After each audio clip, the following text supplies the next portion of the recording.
7 से 9 मई को पाकिस्तान द्वारा की गई सैन्य कार्रवाई पर भारतीय सेना ने नपातुला और सटीक जवाब दिया। हमारी आर्मी एयर डिफेंस एक अजेय दीवार बनकर सामने खड़ी रही। जो भी शक्तियां भारत की संप्रभुता, अखंडता या जनता को क्षति पहुंचाने की योजना बना रही हैं, उन्हें करारा जवाब दिया जाएगा और आगे भी दिया जाएगा। यही भारत देश का न्यू नॉर्मल है। ऑपरेशन सिंदूर के दौरान भी भारतीय सेना ने उसी अदम्य साहस और दृढ़ संकल्प के साथ पाकिस्तान समर्थित टेररिस्ट इंफ्रास्ट्रक्चर को निशाना बनाया और पाकिस्तान की अन्य आक्रामक कार्रवाइयों को प्रभावशाली ढंग से विफल करते हुए एक निर्णायक जीत हासिल की। हमने शांति को अवसर दिया, पर उसने कायरता की कार्रवाई की और उसका उत्तर केवल हमने पराक्रम से दिया।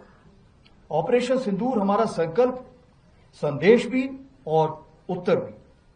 पहलगाम में हुई कायरतापूर्ण आतंकी हमला पूरे देश के लिए गहरी चोट था, लेकिन इस बार भारत ने सिर्फ शोक नहीं जताया, बल्कि ठान लिया कि अब जवाब निर्णायक होगा।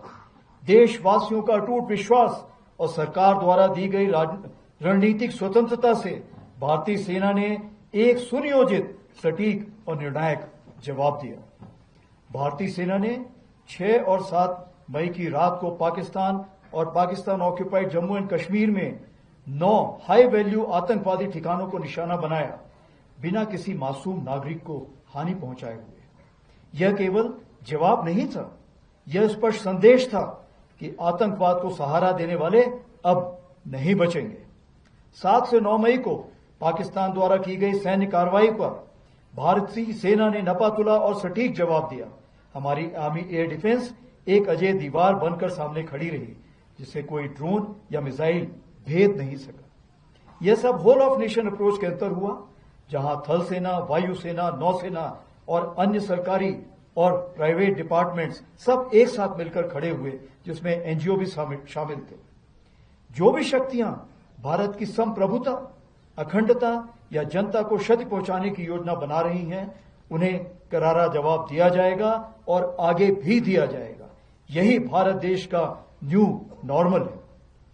आज की भारतीय सेना न केवल वर्तमान चुनौतियों का सफलतापूर्वक सामना कर रही, बल्कि हम नित्य प्रतिदिन एक परिवर्तनशील, आधुनिक और भविष्य उन्मुख शक्ति के रूप में तेजी से अग्रसर हो रहे हैं।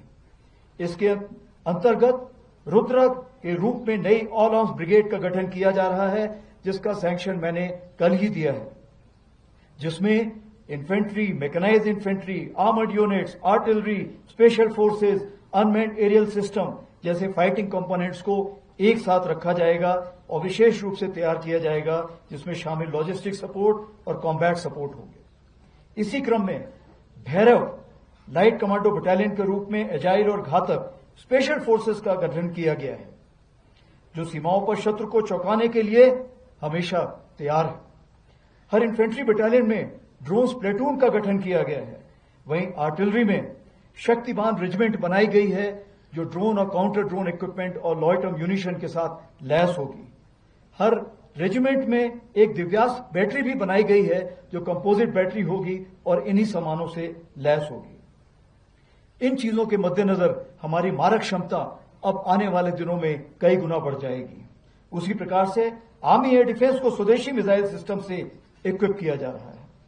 हम पूरी तरह से तैयार हैं कि भारत की 100वीं स्वतंत्रता वर्षगांठ तक, यानी विकसित भारत का सपना साकार करें।